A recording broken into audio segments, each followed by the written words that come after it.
Hi guys, welcome back. Today I am so excited because we're gonna be getting ready and we have a lot to talk about, so let's get started. This video is going to be a little bit different because I really want to talk to y'all, so I'm not gonna be talking about the product specifically, but check out my other videos where I do talk about my makeup. Even though I do have to update my makeup routine, I still use the same kind of products, so not much has changed. But yeah, I just want to get started because it has been a hot minute. Okay, so the summer passed and I had a really good summer. This summer I really just relaxed and really just enjoyed my summer out of school. I spent a lot of time at the pool. I had a book that I was reading while I was sitting poolside. If you saw my Instagram stories, you probably saw my post, so thank you. This book is called My Ántonia, or some people call it My Ántonia, like myself. I prefer My Ántonia. And I called this book my pool book, and I already broke the spine.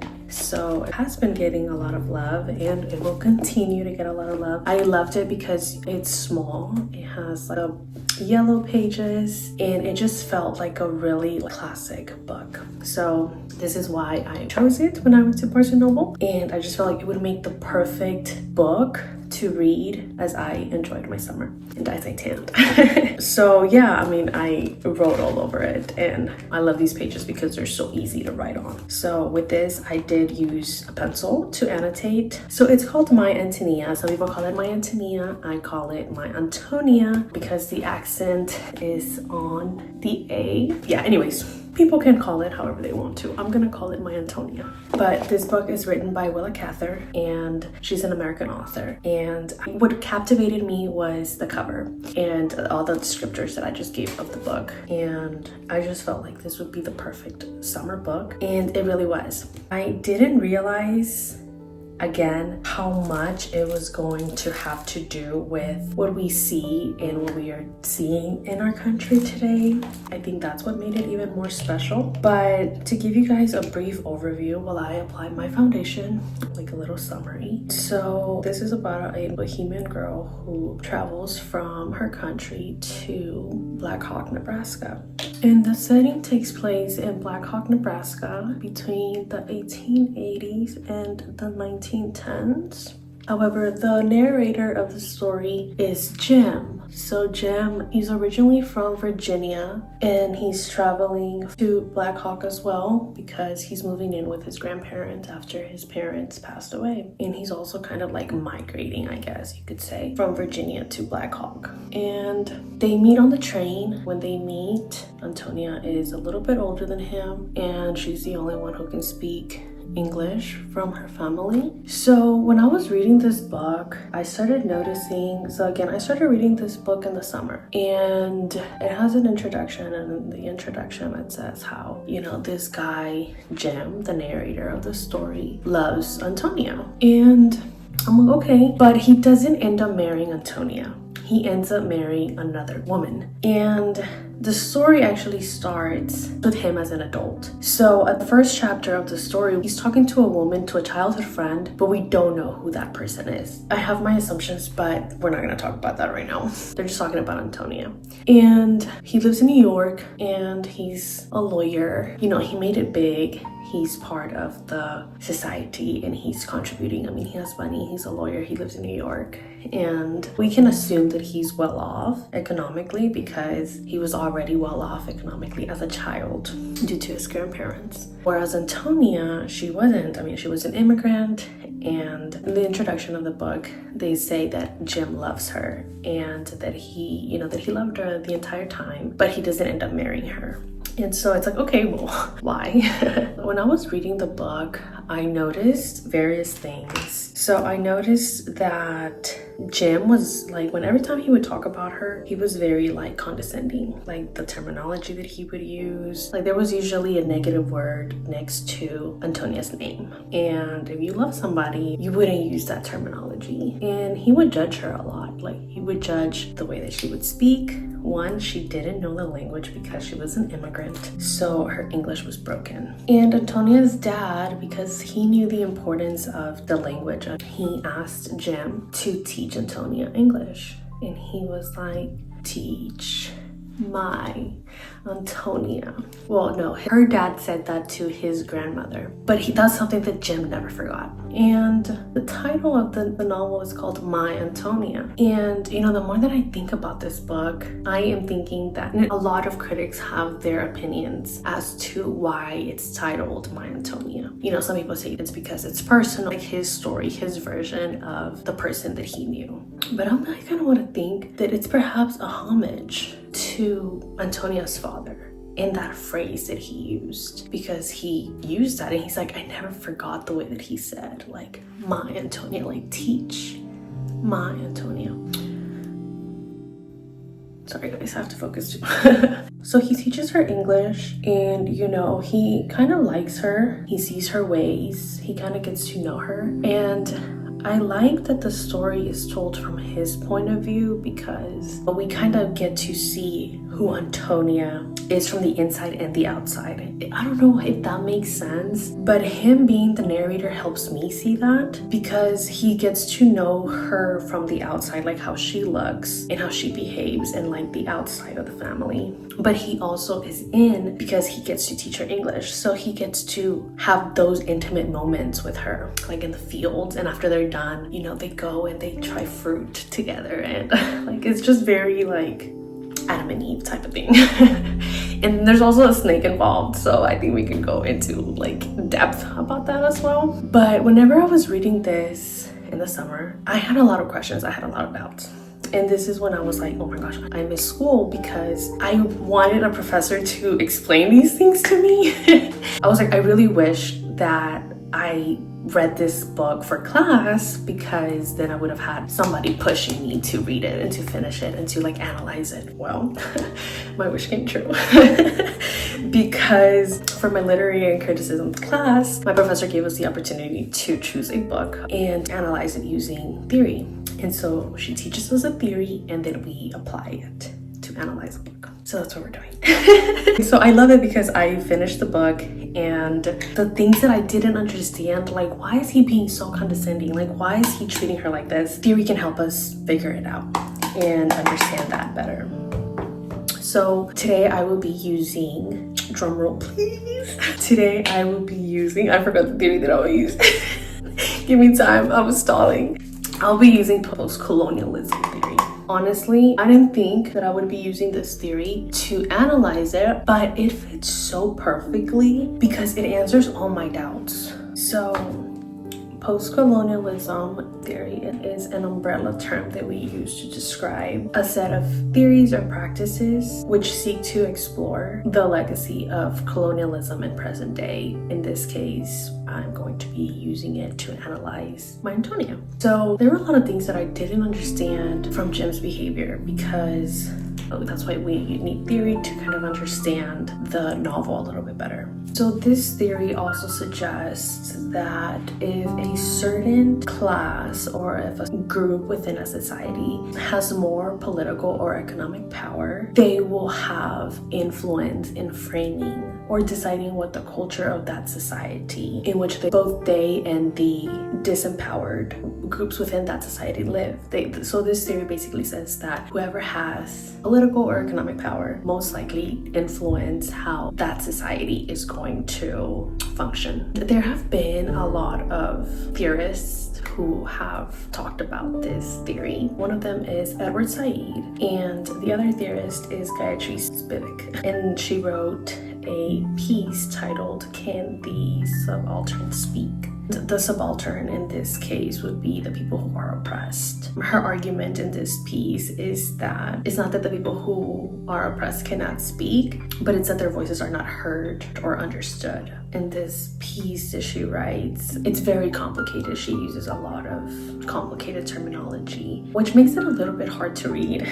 And I feel like it's a literary choice that she made by making this piece a tad bit complicated. So when we use post-colonialism theory, we see the effects of the West defining the East. In Spivak's article, she argues that those who cannot speak, the subalterns, would be the others, and they are considered as exotic and immoral. and they are the other. This is something that we see in my Ántonia, because Jim treats Ántonia as that. And I mean, again, keep in mind, he is from Virginia, she's from Bohemia. So he has the Western beliefs instilled in him. He doesn't disagree with them. Many critics have argued that the novel doesn't call for social change. I would like to argue that in a way it does. So it's important to keep in mind that postcolonialism theory was not around when Willa Cather wrote this novel, but she's exploring with a lot of ideas, and I think that she's exploring with what she saw in Nebraska, because it was a mixture. There are a lot of instances where Jim describes Ántonia is sometimes kind of harsh, and why I wanted to use postcolonialism theory is because there's a passage in the novel where Ántonia is talking to Jim. This novel is very sentimental, so a lot of critics argue that the novel itself does not call to action because of how sentimental it is, because all the characters in the novel have a lot of emotions. I mean, Jim misses Virginia. He misses where he is originally from. Again, he had to migrate from Virginia to Nebraska, so he misses home, but so does Ántonia. I mean, Ántonia is miles away from home because she's from Bohemia and now she's in Nebraska. And the way that Ántonia sort of describes her life as well in the States, she's upset, she's mad, she's sad, and you know, she finally confesses to Jim after having a discussion because she's complaining, like, I hate it here. Like, and then he's like, well, nobody told you to come, you know, like nobody tells immigrants to come here. If you hate it so much, then just go back. And so this is whenever she tells him, like she confesses to him and tells him, it wasn't my dad's idea to come, it was my mom's idea to come to the country, because she heard of the opportunities and she felt like her boys would have land and her daughters would have suitors, and so they would have a possibility of marriage and a good life. But their life here was really hard because they didn't have money and they thought that it would be easy to just get land. You know, they had a false idea of what it meant coming to the States, and they felt like everything was gonna kind of fall from the sky. That's not the case at all. They start struggling financially, and her father ends up committing suicide because he's just so stressed out about money and he misses home. He gets really homesick. But there's a passage where Ántonia asks Jim, you know, his grandfather has money, and she's like, how come he doesn't just pay the debt? Like, how come he doesn't help us out and just pay the debt? Because her dad bought cattle from him. And she's like, how come he just doesn't pay it? Or how come he doesn't just help us out? And I think that question, we see the innocence of Ántonia, because we see that, right, it feels like it could be that simple, right? Like, why can't he just give it to us? Like, and it's like, well, I mean, we can argue both sides. It's like, well, I mean, his grandfather worked for that, and then so she just wants to come and take. At the end, though, it does kind of reduce the amount of the debt. I wanted to find the passage, and so a lot of people argue that this novel isn't a call to action because of how much the characters express their feelings. But in a way, Willa Cather is using pathos to appeal to the reader's emotion, and maybe in that way it can change something within the reader, and perhaps that can inspire change. He says, your mama, I said angrily, wants other people's things because, you know, her mom walks into his grandmother's kitchen and she's like, she sees all her pots and pans and like, she's like, I don't have this. She says, your grandfather is rich. She retorted fiercely, why he not help my papa? And then he goes, after I watched Ántonia and her mother go over the hill on their miserable horse carrying our iron pot with them, I turned to grandmother who had taken up her darning and said, I hope that snooping old woman wouldn't come to see us anymore. Grandmother chuckled and drove her bright needle across a hole in Otto's sock. She's not old to Jim, though I expect she seems old to you. No, I wouldn't mourn if she never came again. But you see, body never knows what traits poverty might bring out in them. It makes a woman grasping to see her children want for things. Now read me a chapter in The Prince of the House of David. Let's forget the Bohemians. Okay, I think I'm done with my makeup. But yeah, I think that we see the power dynamic in My Ántonia, and it talks about life on American frontier in the late 1800s, and it focuses on the immigrant families. And I mean, they're trying to adapt to the culture, to the norms, to the customs, and that's hard for them. And so they feel out of place and they feel homesick, and they do get judged a lot. And so after Antonia's father passes away, she has to work in the fields and she drops out of school. And the life that everybody thought that she deserved became unattainable because of her choices and because of the way that her life went. This novel is him reflecting back. He doesn't question the social system either. I think that Ántonia is questioning it because whenever she's like, why can't he help us? Like, why can't he just give it to us for free? I think that's her questioning it. And so in a way, it is political. I would say that it is political. And she uses pathos to do it. I mean, she appeals to the reader's emotions. Guys, whenever I got to the last 40 pages of the book, I was in tears. Like, I could not stop crying because the reflections, I mean, again, he said he loved Ántonia. He knew her when they were kids. They were both teenagers and they grew up together. They both had different paths, and unfortunately they didn't end up together. In a way, I feel like they didn't end up together because of him, even though Ántonia would tell him like, oh, I only see you as a little brother, like don't even try. I don't know, I feel like he could have tried more if he really wanted her. And he would be out with all these girls and kissing them, and then he would try to kiss her, and then she'd be like, no, and then he'd be like, why? Other girls let me kiss them. And then she's like, well, I'm not like the other girls, And so at the end, again, he's not writing the novel as he is experiencing it. He's reflecting back after all the years. And so after he leaves town, he comes back and he, finds out that Ántonia has 10 kids. And so he goes and he visits her and she doesn't recognize him. And, she's changed a lot too. She's lost some teeth. She's aged. But he still says, like, even though she's lost so much, like, there's still so much in her. I don't want to say that he's in love with her because, again, you don't express yourself that way if you're in love with them. And I feel like he focused more on the differences. Like, I have money, you don't. I'm a native, you're not. I can speak, you can't. And I think that if you love somebody, you focus more on the similarities. When he goes back and he sees her and he sees, her children running around, he makes some deep reflections, and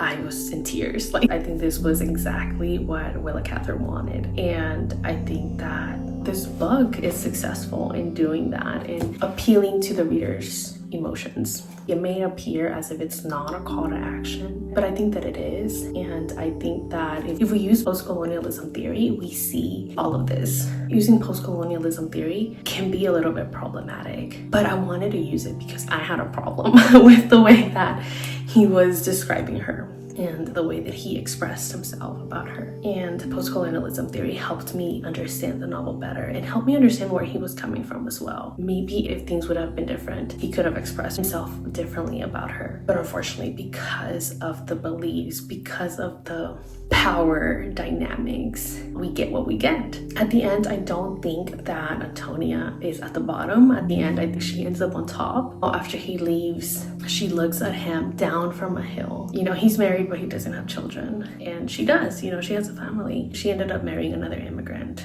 and, they have their land. And I think that she did accomplish what she needed to accomplish for her status. It just shows the start. It's kind of like building up.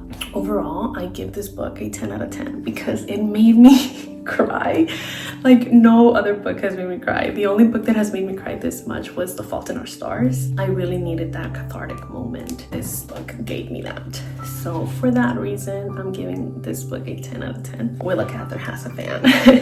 I think that is all for today. Thank you guys so much for watching. I will see you guys in the next video. Bye.